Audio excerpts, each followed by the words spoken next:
नमस्कार, मैं भावना और चलिए देखते हैं झारखंड की 25 फटाफट बड़ी खबरों को। झारखंड के 16 जिलों में 40 डिग्री के पार पहुंचेगा पारा। 15 मई को बारिश दिलाएगी राहत। झारखंड के सभी जिलों में गर्मी का असर देखा जा रहा है। पिछले दिनों हुई बारिश के बाद जहां तापमान और हीट वेव से राहत मिली थी, वहीं एक बार फिर 3-4 दिनों से गर्मी लोगों को सता रही है। इसी बीच राहत भरी खबर यह है कि आज से 14 मई तक दोपहर या शाम के समय आसमान में आंशिक बादल छाए रह सकते हैं, जबकि 15 मई को राज्य में कहीं कहीं गर्जन के साथ हल्की बारिश होने की संभावना है। रांची की 76 एकड़ जमीन पर बनेगी झारखंड मेडिको सिटी। मुख्यमंत्री हेमंत सोरेन ने रांची में झारखंड मेडिको सिटी की स्थापना को लेकर अधिकारियों के साथ उच्च स्तरीय बैठक की। इस मौके पर उन्होंने झारखंड मेडिको सिटी की consultancy agency Ernst and Young के प्रेजेंटेशन को देखा और कई अहम निर्णय दिए। उन्होंने कहा कि जिन पास रांची की जमीन पर पीपीपी मॉडल पर झारखंड मेडिको सिटी की स्थापना प्रस्तावित किया गया है। अपराधियों की अब खैर नहीं, क्राइम मीटिंग में एसपी ने जल्द गिरफ्तार का दिया निर्देश। जिले के विभिन्न थानों में दर्ज मामलों का निपटारा हो रहा है। इस कारण जिले में लगातार लंबित मामलों की संख्या में कमी आ रही है। फिलहाल लंबित मामलों की संख्या 400 के करीब है। बुधवार को एसपी कार्यालय सभागार में आयोजित क्राइम मीटिंग में सभी थाना प्रभारियों के कार्यों की प्रशंसा करते हुए एसपी अमन कुमार ने लंबित मामलों को भी जल्द निपटारा देने के निर्देश दिए। झारखंड के हाई स्कूल में 9000 शिक्षकों की होगी नियुक्ति। झारखंड के हाई स्कूल में 9000 शिक्षकों की नियुक्ति होगी। इसके तहत 3000 शिक्षकों को इस माह 19 मई को और अगले माह 6000 शिक्षकों को नियुक्ति पत्र देने की तैयारी है। राज्य में लगभग 17000 शिक्षकों की नियुक्ति प्रक्रिया वर्ष 2016 से जारी है। इसके तहत 8000 शिक्षकों की नियुक्ति हो गई है, जबकि 9000 शिक्षकों की नियुक्ति होनी है। सीएम नीतीश ने हेमंत सोरेन से की मुलाकात, विपक्षी एकता की हुई बात। मुख्यमंत्री नीतीश कुमार विपक्षी एकता के लिए अब झारखंड दौरे में हैं। सीएम झारखंड का दौरा किया और मुख्यमंत्री हेमंत सोरेन से मुलाकात की। 5 बजे रांची में हेमंत सोरेन से मिलने के बाद महाराष्ट्र के लिए रवाना हुई मिशन विपक्षी एकता के तहत मुख्यमंत्री लगातार अलग अलग राज्यों के दौरे कर रहे हैं। जेएससी एनएमएमएस स्कॉलरशिप में 1669 क्वालिफाई। झारखंड एकेडमिक काउंसिल ने नेशनल मेंस मेरिट स्कॉलरशिप परिणाम 2023 और योग्य उम्मीदवारों की सूची की घोषणा की है। इस साल 1669 कक्षा 8वीं के छात्रों ने क्वालिफाई किया है, जबकि पिछले साल 1959 छात्रों ने एनएमएमएस के लिए क्वालिफाई किया था। परीक्षा उत्तीर्ण करने के लिए सामान्य वर्ग के छात्रों को 40% प्राप्त करने की आवश्यकता होती है, जबकि अनुसूचित जाति अनुसूचित जनजाति के उम्मीदवारों के लिए उत्तीर्ण प्रतिशत 32% है।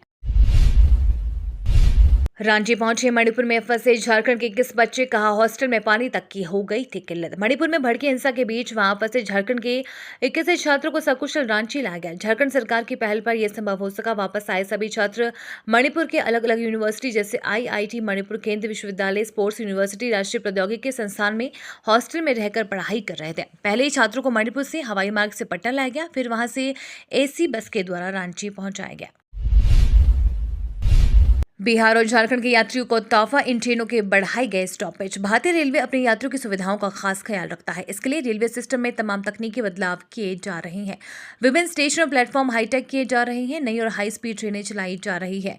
इसी कड़ी में यात्रियों की सुविधा के लिए रांची और सासाराम के बीच चलने वाली गाड़ी संख्या 18635, 18636 रांची सासाराम रांची एक्सप्रेस और 13202 बटा 13201 पटना लोकमान्य तिलक टर्मिनस से एक्सप्रेस के अतिरिक्त ठहराव का प्रावधान किया गया। मुसलमानों को अब नहीं मिलेगा बहुविवाह का अधिकार, कानून में बदलाव। मुसलमानों को एक से ज्यादा विवाह करने के अधिकार पर रोक लगाने की पहल शुरू हो गई है। इसकी शुरुआत पूर्वोत्तर के असम राज्य से होने जा रही है। राज्य के मुख्यमंत्री हेमंत बिस्व शर्मा ने कहा कि वह एक राज्य अधिनियम के तहत बहुविवाह पर प्रतिबंध लगाने की तैयारी कर रहे हैं। इसके लिए सरकार ने एक विशेषज्ञ समिति बनाने का फैसला किया। 22 जून को पीएम मोदी की मेजबानी करेंगे। व्हाइट हाउस ने बयान जारी कर दी जानकारी। प्रधानमंत्री नरेंद्र मोदी 22 जून 2023 को अमेरिका में राजकीय रात्रि भोज में शामिल होंगे। पीएम मोदी के आधिकारिक राज्य के दौरे के दौरान अमेरिकी राष्ट्रपति जो बाइडेन और फर्स्ट लेडी जिल बाइडेन उनकी मेजबानी करेंगे। व्हाइट हाउस की ओर से यह जानकारी साझा की गई है। व्हाइट हाउस की ओर से जारी बयान में कहा गया कि प्रधानमंत्री नरेंद्र मोदी की आगामी यात्रा संयुक्त राज्य अमेरिका और भारत के बीच गहरी और घनिष्ठ साझेदारी को और मजबूत करेगी। ये अमेरिकी और भारतीयों को एक साथ जोड़ेगी।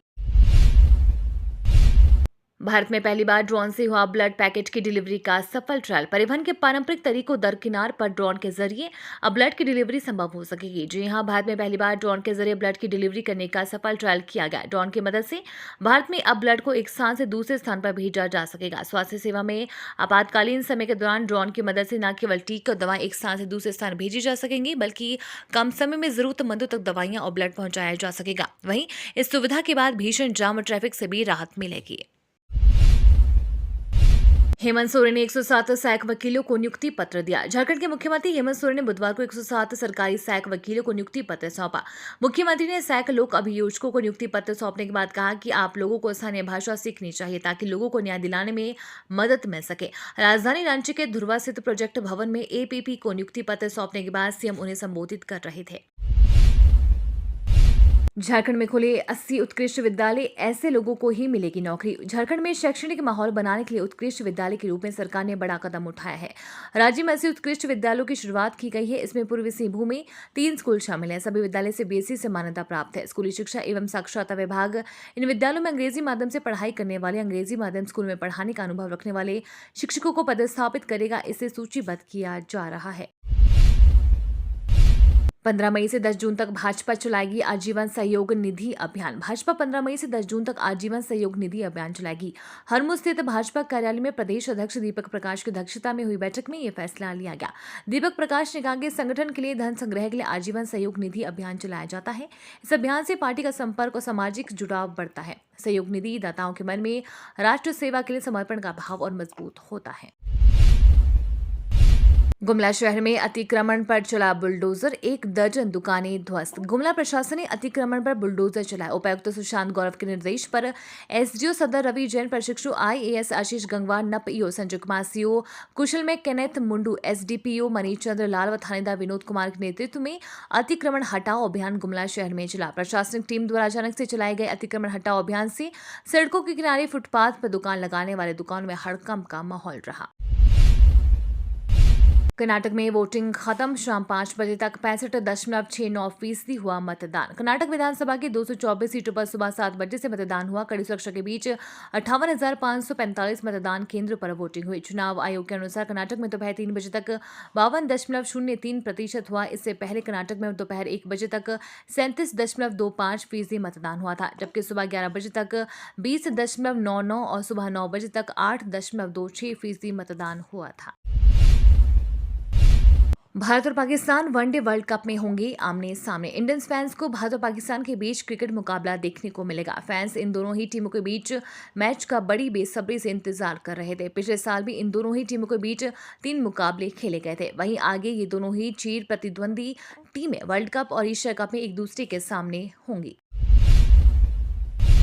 भारत ने महिला जूनियर एशिया कप के लिए टीम घोषित की। भारत को कोरिया, मलेशिया, चीनी ताइपे, उज्बेकिस्तान के साथ पूल ए में रखा गया है, जबकि पूल बी में मेजबान जापान, चीन, कजाकिस्तान, हांगकांग और इंडोनेशिया में शामिल है। जूनियर एशिया का भारत के लिए महत्वपूर्ण टूर्नामेंट है, क्योंकि इसमें शीर्ष पर रहने वाली 3 टीम इस साल होने वाले FIH जूनियर महिला हॉकी विश्व कप के लिए क्वालिफाई करेगी। प्रीति भारतीय टीम की कमान संभालेगी, जबकि दीपिका को उप कप्तान बनाया गया है।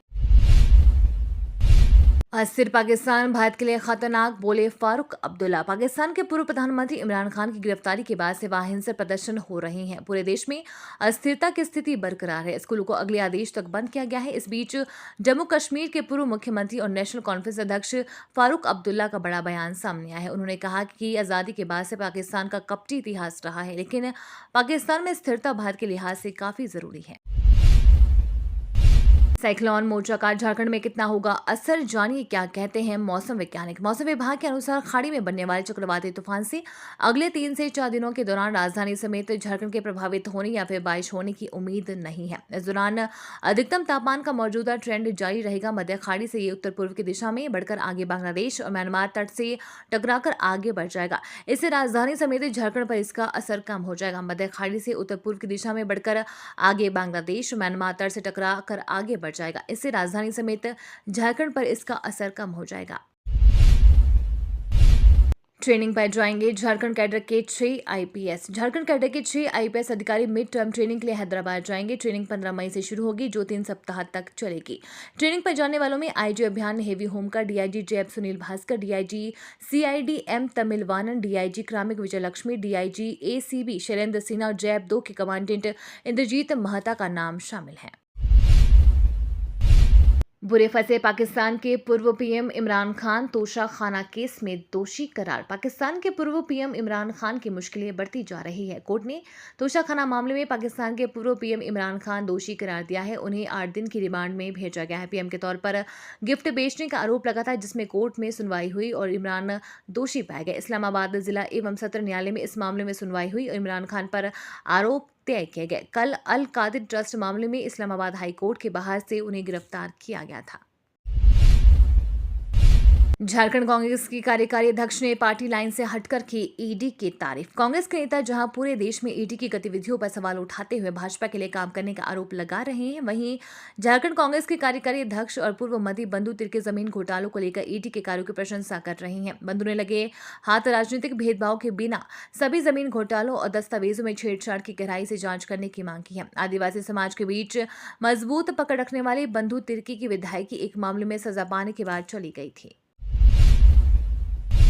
4 महीने में टाटानगर से गुजरने वाली 300 ट्रेनें रद्द, परेशान हो रहे रेल यात्री। दक्षिण पूर्व रेलवे के सबसे व्यस्ततम रेल मार्गों में से एक टाटानगर स्टेशन से खुलने एवं यहां से होकर गुजरने वाली करीब 300 से ज्यादा ट्रेनें पिछले 4 महीने में रद्द की जा चुकी हैं। ट्रेनों के रद्द होने का सिलसिला अभी भी थमा नहीं है। विभिन्न कारणों से रेलवे द्वारा ट्रेनों को रद्द किए जाने के फैसले से जहां ट्रेन से सफर करने वाले यात्रियों की परेशानी बढ़ी है, वहीं रेलवे पर से यात्रियों का भरोसा भी कम हुआ है। ट्रेनें रद्द होने की वजह से कई परीक्षार्थियों की परीक्षा छूटी, तो कई बीमार यात्री समय से इलाज कराने अपने गंतव्य तक नहीं पहुंच पाए। कई लोग अपने रिश्तेदारों के शादी समारोह में शामिल नहीं हो पा रहे हैं।